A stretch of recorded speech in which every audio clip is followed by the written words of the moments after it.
Hello, everybody, and welcome back to the Latino Vote Podcast. We have all semi-recovered from the COVID convention, the National Democratic Convention in Chicago, where everybody did catch COVID, but I took a test yesterday, Mike. I've taken lots of tests that I failed in my lifetime, but this one I actually passed, and I didn't catch COVID, knock on wood. Welcome back to reality. Mike Madrid. Yeah, I'd like to welcome all of you back, and Chuck, you especially, having survived Chicago at a number of different levels. This is why I didn't go, by the way. My doctor's like, you're too old. They put me on that special senior citizens list where they're like, if you get COVID, it's real problematic. And I'm like, I'll let Chuck do that. I mean, Chuck looks younger than I am, but he's older. Guy takes care of himself. He's got like I got my protein shake right here, Mike. Look at how nasty that looks. And you've got a wife who's 30 years younger than you are and 30 IQ points smarter.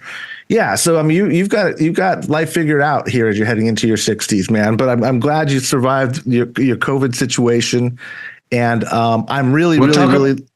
Go ahead. We'll talk about the back end of this convention after we get on the topic. But before we have you introduce our special guest, I wanted folks to see my shirt today. Yeah. This is a local beer in Texas. We're going to talk a lot about Texas today. So I wore my local Shinerbach T-shirt, not to be confused with the Mike Madrid tuxedo that he wears every podcast, to celebrate my home state and a lot of shady shit that evidently is going on down there. But I digress. Mike, why don't you introduce our special guests? Yeah, I don't know what it is about you guys, New Texans. What's going on, the way you practice politics. But today's guests are friends of the show, but also two Latinos, Latinas doing really phenomenal work on, I think, one of the bigger stories of this cycle, at least this far, on an issue that is near and dear to the hearts of everybody across partisan lines, which is the very basics of citizen engagement and voting.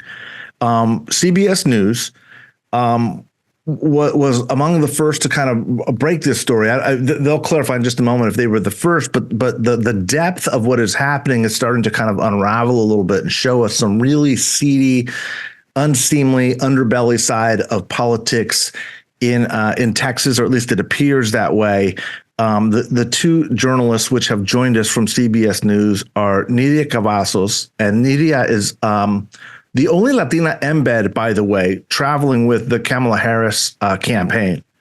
Was a national correspondent with Univision, and has been doing a phenomenal work. But proud of her, not just for working on this issue and breaking this story, but with her work that she's doing with the Harris campaign and bringing that perspective. That's all so important.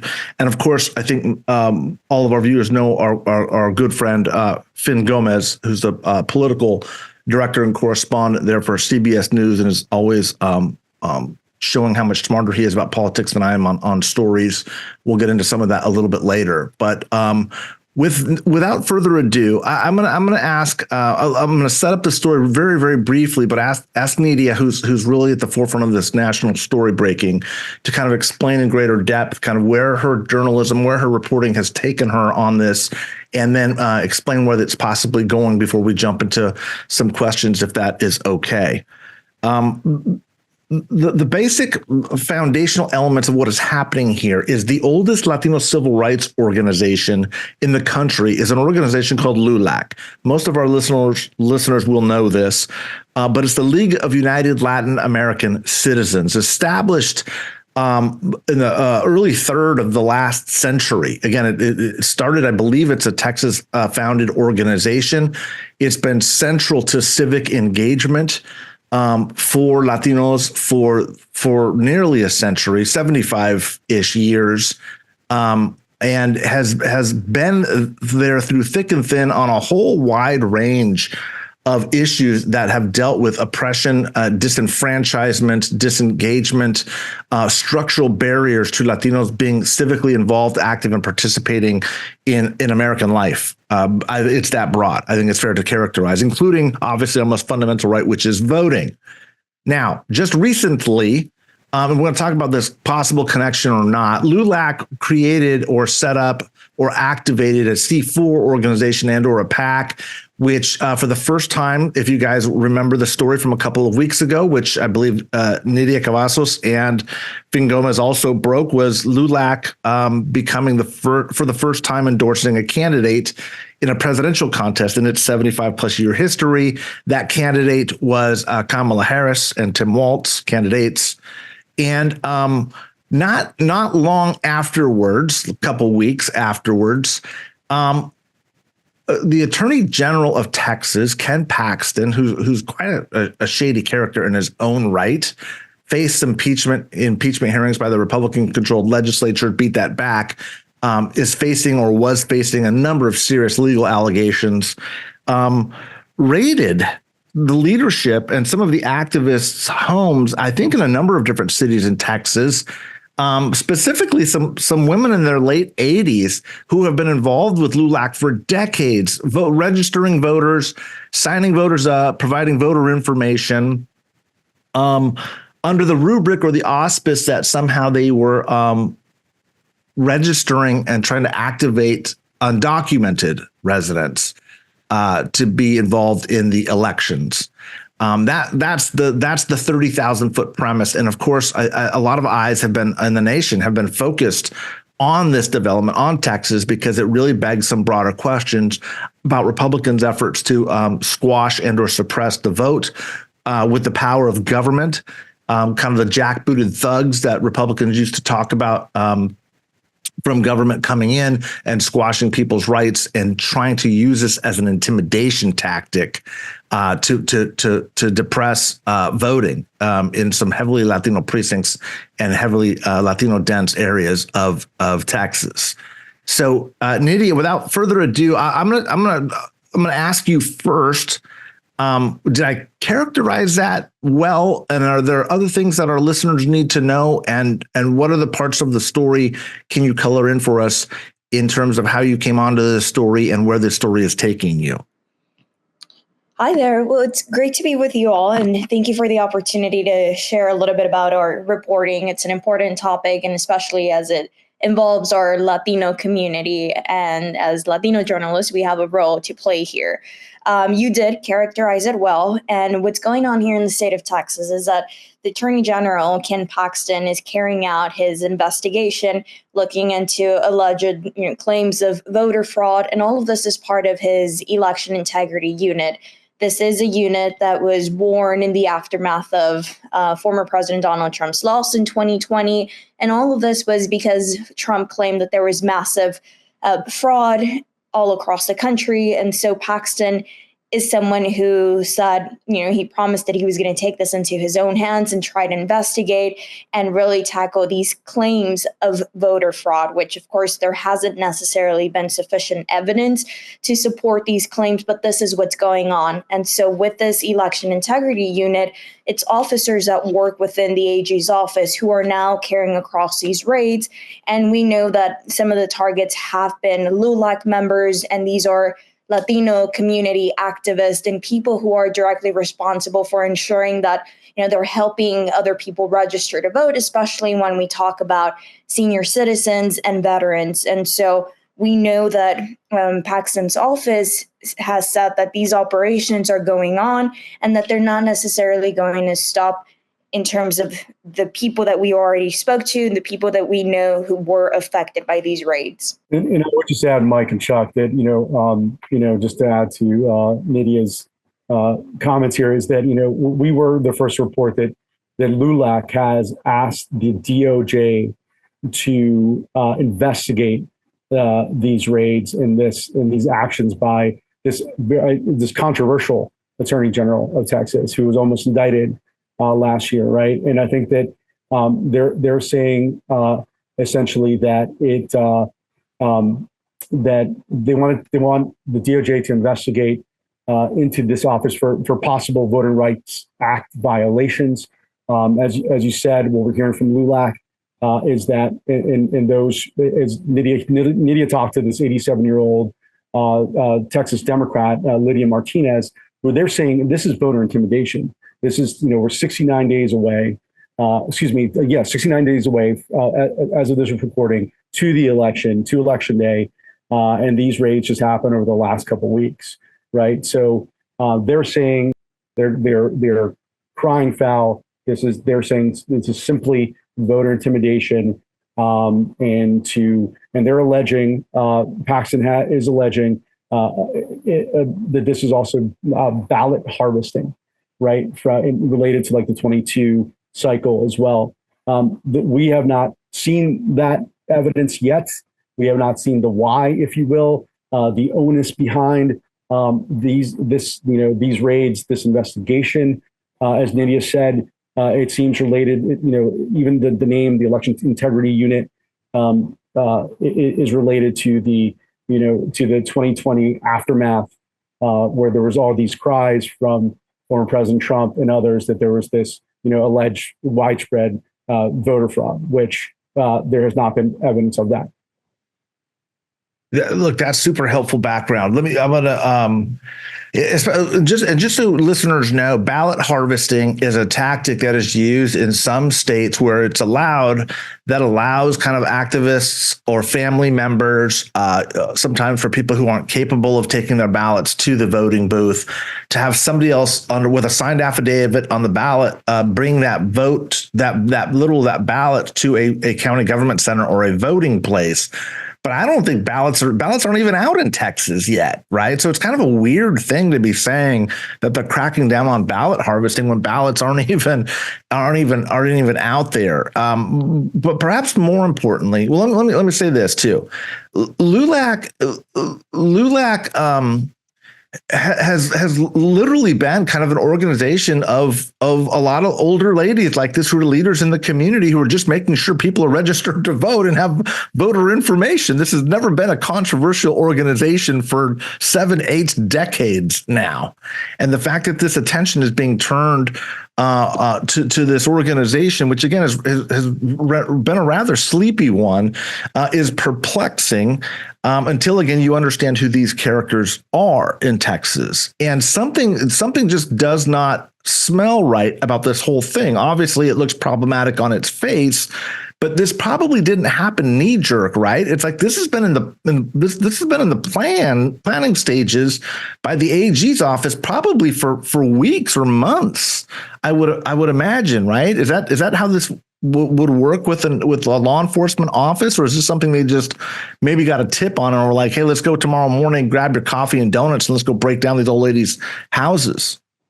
Yeah, one other thing, Mike, is that one of the folks targeted is Cecilia Castellano, who's actually running in a state house race that's now held by Tracy King, the state representative there in Texas, and it's one of the most coveted seats for the Republican Party in Texas. Look, we don't know the why. We don't know, like the Paxton's office has not provided that specific information. Those details have not been provided. We do know that there was a search warrant signed by a state judge, and then these occurred targeting again LULAC members and Latino Democrats in Texas. So that is something that we do know. Yeah, I'll go ahead and add that Paxton's office did say that this is the search warrants were a result of a 2-year investigation that led to having sufficient evidence so that they could execute these search warrants. Of course, we don't necessarily know what the evidence is in this case, and their office is not going to be commenting throughout the duration of this investigation. I think that that's important. And I think that people knowing this, and look, what me and Mike are saying isn't that anybody here did anything wrong or that they did do something wrong. It just looks awful interesting.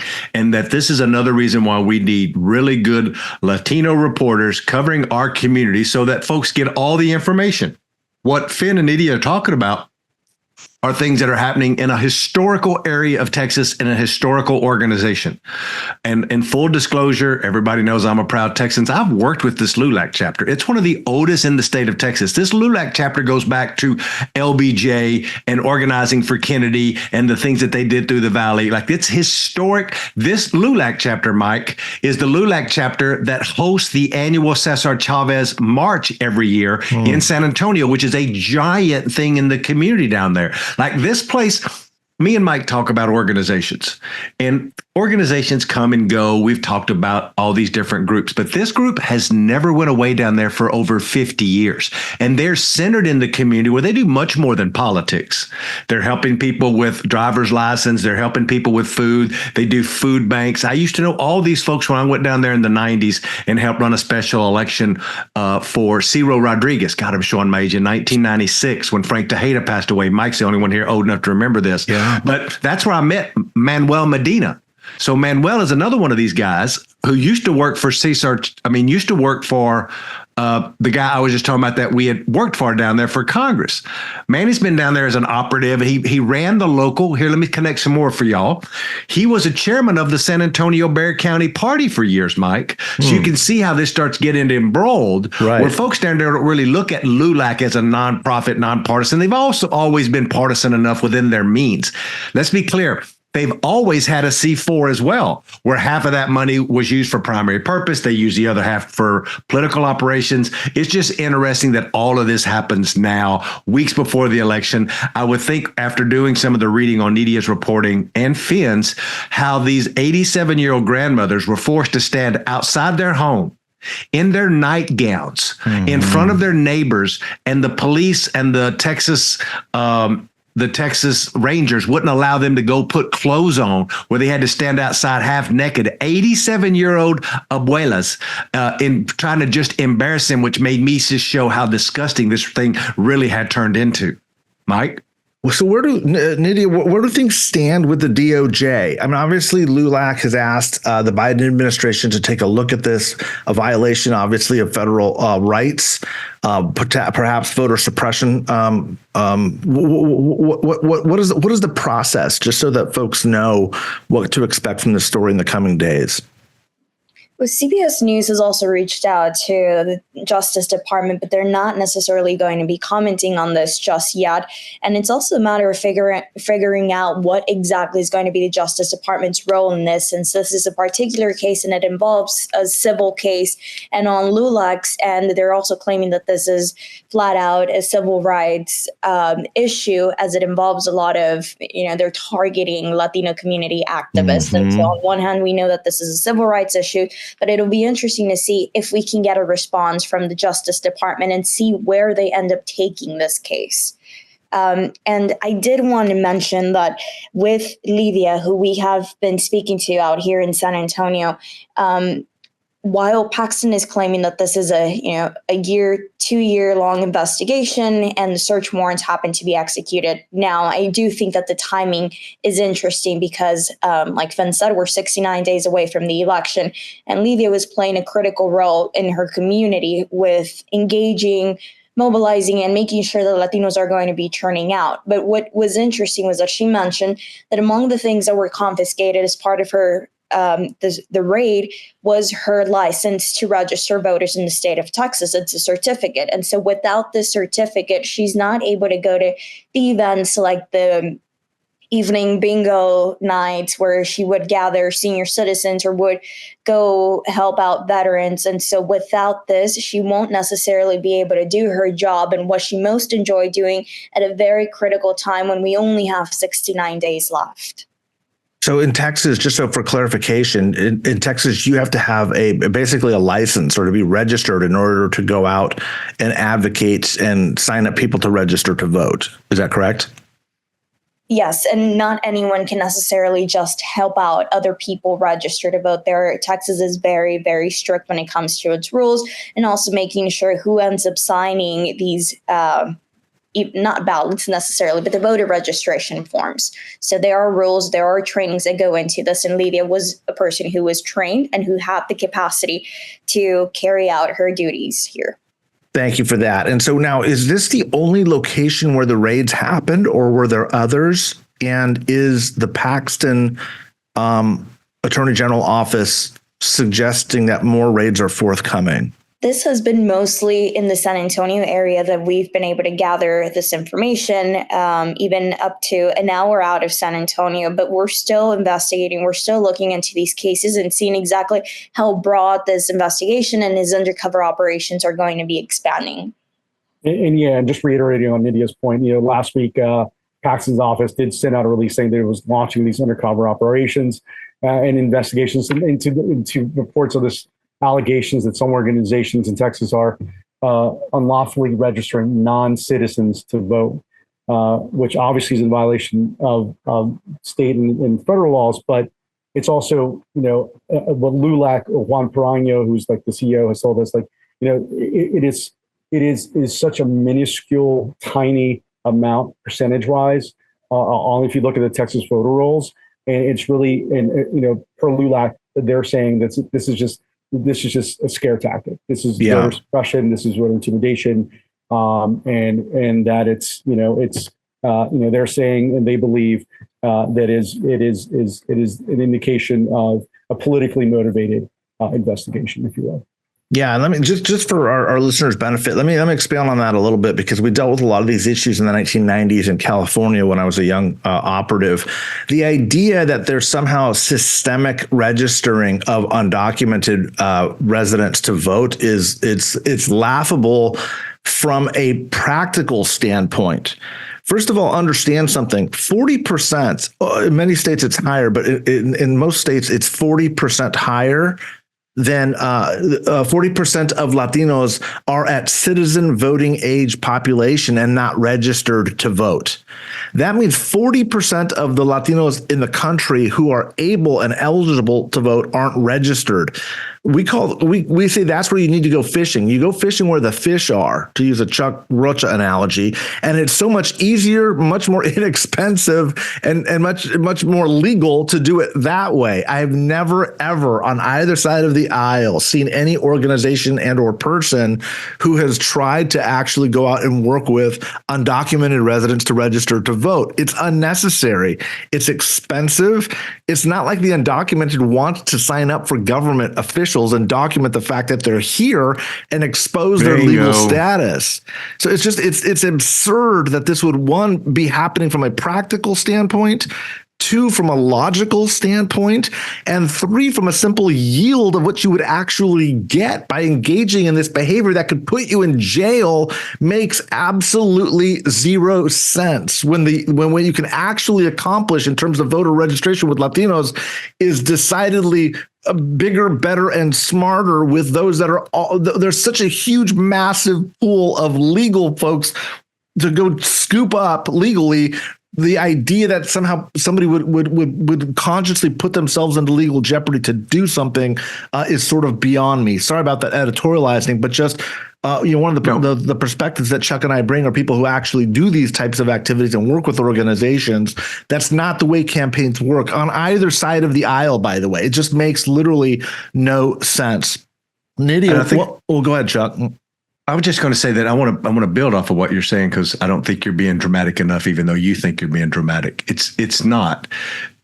And what I want to say is that you have no understanding, you, the listeners, not you, Mike Madrid, of just how incredibly difficult the Republican Party in Texas has made it to register your neighbor or your mama to vote. You can't just take a voter registration card in Texas to your neighbor and have them fill it out. It's illegal to do that now. You have to, let me build off of what Mike said. You have to, this 87-year-old woman in San Antonio had to go to the state of Texas, to a state building in San Antonio, and register her driver's license and all of her pertinent information to then go through a training to become what we call a registrar, to where she could legally do it. And then she signed a document, this is to the point Mike just said, that said, if I illegally or lie on this form, I become a felon. How many 87-year-old grandmothers, abuelas, do you know that would do all of that and then go register somebody who's not? The first thing they have to do is say, do you have documentation? Because they have to put that number on that form of whatever that is, a driver's license, an ID card. That's what makes this so crazy. So it's not easy to do this in Texas. No, it's an intimidation tactic. Nidia, can I ask, and I know that time is short for both you and Finn. We really appreciate you guys giving us this time today while you're breaking news on this front and others. You are again embedded with the Harris campaign. Has there been any comment from the Kamala Harris, Tim Walz operation on this issue and this story as it's unfolding? There hasn't been any comment yet from the Harris and Walz campaign. So we'll definitely be, on that But I did want to add that when LULAC had previously endorsed the Harrison Walls ticket, they were clear with their expectations that this wasn't just an endorsement, an easy gift. The endorsement comes with the expectations that the Harrison Walls ticket, the campaign, and if they end up becoming the administration, that they have to serve the Latino community and their policies have to be aligned with ones that are going to be, serving Latino people, including those obviously here in Texas. So it'll be interesting to see, how much do we end up learning about immigration policy from Harris leading up to the election, and adding on to what we were just discussing, how difficult it is to vote here in the state of Texas. There have been so many changes to the rules, but also when it comes to the undocumented immigrants that we have here in the state of Texas, I will add that throughout the past years before moving to Washington, I was covering immigration for Univision. And when immigrants get here and when they cross, they are very well aware that they cannot vote, nor are they necessarily intending to. And for those that have even the slightest means and possibilities of having some sort of legal status, they don't have. There's a lot at stake for them, and there isn't necessarily an incentive for them to, go out and break the law by illegally signing up to vote, which they cannot do. And so we have to stress this point that there isn't evidence to say that there is, massive signing up from people who are not legally able to do so here in the state of Texas. That's very helpful background too. And again, I just really want to underscore to listeners, the idea that somehow the undocumented would register to vote to jeopardize everything else in their life is just it's illusory. It's crazy. It's just beyond comprehension. That is not how folks in these situations are thinking, and could care less when they've got so many other massive priorities in their life before them. Nidia, has the Attorney General's office, has Paxton's office been more quiet on this issue than you have seen or heard them on other issues, or is this just sort of standard operating procedure for the Paxton administration? I would say that this is standard for them. They were public about and open about what they were intending to do with their press releases when they officially announced these raids, their undercover operations. They were also open about the fact that, they're going to continue and that they're also not going to be commenting on it. We know that Paxton's office is very particular with national media. And so when they say, this is an ongoing investigation, that's that. And it is really difficult to get beyond that. And even when submitting, FOIA requests in the past, it is very hard to have access to that office and any information that's critical to our reporting and investigation. So I would say, this is standard for him. News is made, and then it's a matter of following up and really trying to dig at exactly what is going on here. So it would have just be pure speculation to suggest that maybe something else might drop, another shoe might drop from Paxton before the elections, or is that too unfair of a question to ask a journalist to weigh in on? Well, we've definitely seen a pattern in the past, and we know that Paxton has been very clear about his opposition to the Biden and Harris administration. And so with Harris leading the ticket now, there's no difference in the battles that he's going to continue to carry across if it ends up becoming a Harris and Walz administration. He's made it very clear that he is a Trump ally as well. Nidia, I think that it's really important that you're talking about this story, and that, and I want you to help remind me. I was thinking while you were talking, I remember coming over and speaking to the embeds at CBS, and didn't me and you cross paths at the University of Texas at the LBJ school? We did. This is just when I was beginning my career a while back, when there was an interest in, is it politics, is it journalism? And we were then talking about it was Clinton's campaign, the possibilities of having the glass ceiling broken, which didn't necessarily go that way. But now we come back to covering another presidential campaign with it being a woman. And I think that that's really important. And me and Mike talk about this as two old Mexicans who look and talk about the job that you have to do in journalism every day, and the way that it seems like it's harder and harder for our community to get into journalism, to find a path in journalism. Mine and your path, unbeknownst to me, Mike, until just a couple months ago, I spoke at the LBJ school when Nidia was in school there, and she said she was in the class I was speaking at. I know it's hard for you to believe that a college would actually let me come in and speak, but we'll get back to that on a later podcast. You and LBJ were good friends, weren't you? We were. We was on the my first bud. campaign, right? Yeah.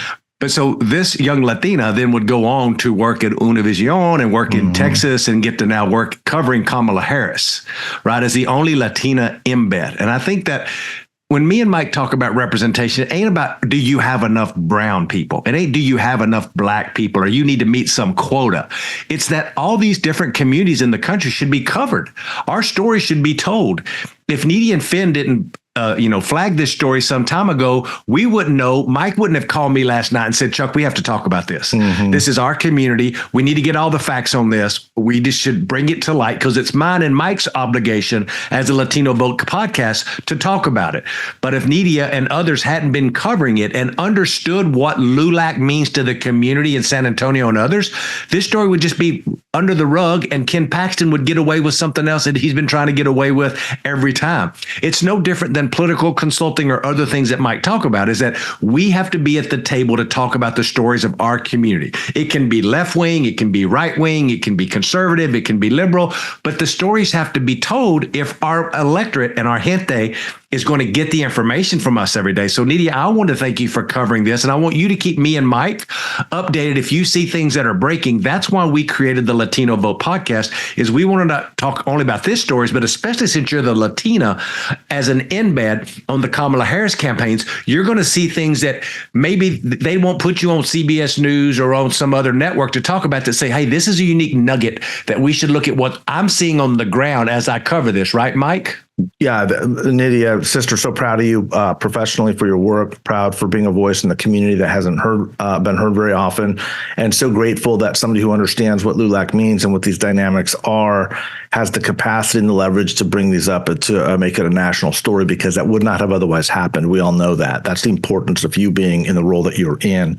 Is there anything else that people should be aware of as the story unfolds, or anything you want to talk to us about that you're going to be working on going forward? Yes, well, thank you all so much for your kind words. Representation does matter. And like you said, if I end up having the support of our political director, who is also Latino, who very much well understands what LULAC is, the role that it plays, and the history behind it. So if we don't give it this importance or even understand what LULAC means to the Latino community, we don't even have a story here in the first place. It's just something that's easily dismissed, which we're not about to do. And in terms of reporting here, we're going to continue to track who else is part of these raids and, are they going to continue? We're also trying to track the other people, because we are aware that it wasn't just Lidia Martinez from San Antonio or Cecilia Castellano, who we also spoke to yesterday. So there are more people involved here. And so we're going to be on it. Well, thank you, Nidia. Thank you for sharing your time with us. We look forward to having you back, and we will appreciate you, and we will see you the next time we see you. Well, Mike, that was really interesting, all the craziness that's going on in Texas, but I would be remiss if we miss an opportunity to talk about the last 2 days of the convention that we didn't get to wrap up in the last podcast. I would remind all the viewers and the listeners, in the last 2 days, we heard from our vice presidential candidate on the Democratic side, Governor Tim Walz, and there was a pretty historic night on Thursday night last week in Chicago when Kamala Harris accepted the nomination. Again, I was honored to be in the room. It was really interesting. I've been at every convention, and a couple of the things that stood out to me, and then I want to kick it to you, Mike, because you've seen a lot of these conventions as well yourself, and you kind of tweeted about this, and I thought it meant more than just trolling, but the way that the Democratic Party leaned into the patriotism in this convention, I don't think I'd ever seen. Now, has there been American flags there, and did we wave them? All the things, but Jesus Lord, I was up on the second level, 2 rows from the edge, and like an hour before she got done, they brought down these ginormous American flags at every spot in the convention to wave when she is done. On top of that, I think that she's really talking about things that are important. I was excited. There was a lot of energy, but I just wanted to hit the topics of the patriotism. Yeah. Second of all, she really leaned into the housing piece, which I know is a very important thing to you. I would remind everybody, she's out with a new ad this week on housing that tells this story very eloquently about growing up as a kid in a rent-controlled apartment, or she was renting, it wasn't rent-controlled. And then the security piece about the border, like the patriotism, the border, and the housing pieces were the things that I was like, oh, Latinos are going to like this. I'll stop now, Mike, and you give me your reaction to the last 2 days. I can't tell you how impressed and how proud I am of the adjustments that are being made, and I say that because, as an old warhorse, an old political practitioner, to see a party change and make the adjustments that they need to make this quickly and this successfully is rather extraordinary. So let's tackle all three of those because they're real important, Chuck. The first is, look, as a Republican, and we would kind of, when I was very involved with the party, we would just kind of laugh about a lot of this stuff, and the flag waving and the Lee Greenwood song, and I'm proud to be an American, right? And the Eagles coming in, and it's like Republicans would just grossly over exaggerate and overstate the patriotism, right? Like we're the real Americans. And it would always befuddled me. There's the word for today, Chuck. Befuddled. I'll never get that one. I'll never get that. Befuddled me all the time why the Democrats would just cede that ground. Because politically, if you don't defend that space or fight for it, it kind of opens you up to all the other attacks that are coming. And to watch like the Democrats chanting USA, USA, I was like, good for you, man. That is good for you. That's a high level trolling from thousands of people saying, you're not taking this from us anymore. We've had it. This is what America is and what it means.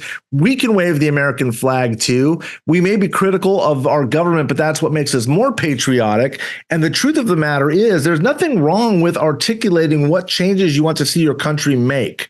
Let me make that front row and center. As a political advisor, you can do that, but the more you wrap yourself in the love of country as you do it, the more effective it's going to be with a broader swath of voters. So it's good to see not only that the Democrats have made this adjustment, but two, they are literally redefining what patriotism means in the minds of the vast majority of Americans. And I would argue three, that speech was extraordinary. It's got to be one of the top 3 or 4 political speeches I have ever ever seen given.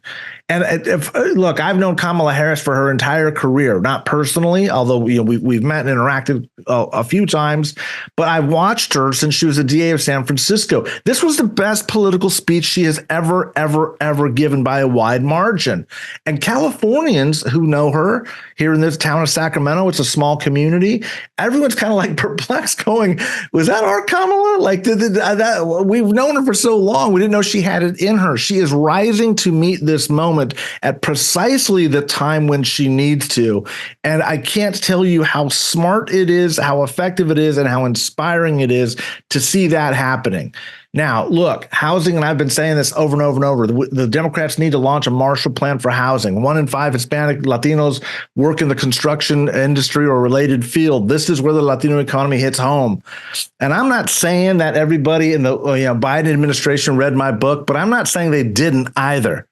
I'm saying that it's good advice, it's smart politics, it's great policy, and it's exactly the right messaging and frame for Democrats to lean into. And you got to give her an A+ marks on this part of the campaign too, and whoever is helping to make those adjustments. And then third, and last but not least, the whole idea. Look, we're recording this on a Wednesday, as we always do, but this is the week after convention, and I can already start to see the media turning a little bit on when's the interview coming? Is Waltz really telling the truth on some of this stuff? What is Kamala's background? She hasn't interviewed. What are we doing here? It's going to be rockier road from here on out. The honeymoon is over. It doesn't mean that the bottom's going to fall out. Doesn't mean she's not going to perform very, very well. I think she will. I think she's got her feet under her. But there's a long way to go. There's almost 70 days left, which is an eternity in this business. And there's going to be a lot of vetting that the media feels its role is to do to engage somebody who may be the next president of the United States. I'll stop the long Mike Madrid tirade on this, Chuck. The success of whether or not Kamala Harris is able to beat back the border security attacks from Trump, which will be withering, which will be brutal, is going to determine whether or not she's a president of the United States. She knows that. She knows that. The campaign knows that. It's why they're leading with that. That's why they're leaning into it. I have been an advocate for that. Probably the Republican in me is saying that. The Latino consultant in me is saying, don't be afraid of this. You can win. Ironically, you can get college-educated white women that you need and U.S.-born Hispanic men on the same damn issue with the same damn frame. It's one of the few that you can actually do it on, and they're doing it, and she shouldn't be afraid of it. These are not issues that Democrats can afford to be afraid of anymore and worried about their quote-unquote left flank, because there aren't any votes out on the left flank. They're with her.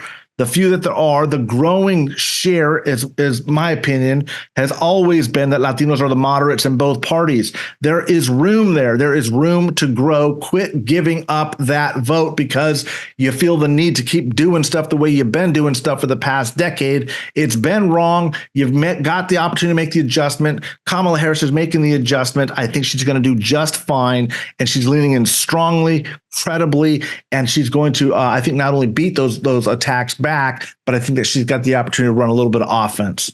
So with that, I'll take a breath. That's all right. It's good. We want to hear that. I think that it's important for people to know a few things. One is that Kamala Harris's speech, Mike Madrid, me and you have written these speeches, was 38 minutes. She got everything she needed to get done in 38 minutes. As a speechwriter, as somebody who's run a presidential campaign, that's tight and that's good. Donald Trump did his for an hour and a half, and it was the same old tired stuff. Like 38 minutes is a good, tight speech. That's the first thing. We're coming up on Labor Day weekend. Me and Mike Madrid will be recording next Wednesday. It'll be after Labor Day. You should know on Labor Day that Vice President Harris and Joe Biden will be walking in the Pittsburgh Labor Day parade together.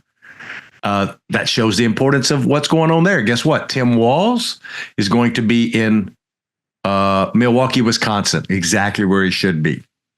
Also, you should know that Tim Walz and Kamala Harris have agreed to their first sit-down interview. It'll be with Dana Bash. It'll be tomorrow. We're going to talk about that next week on the podcast on Wednesday. We will recap the interview. We will recap Labor Day, and we'll start what we're going to call here the Latino GOTV race to the finish line, because people in certain states like California and others are going to start getting ballots in like 3 weeks. And everybody's going to start voting, and all of this stuff about it being too soon is out the window.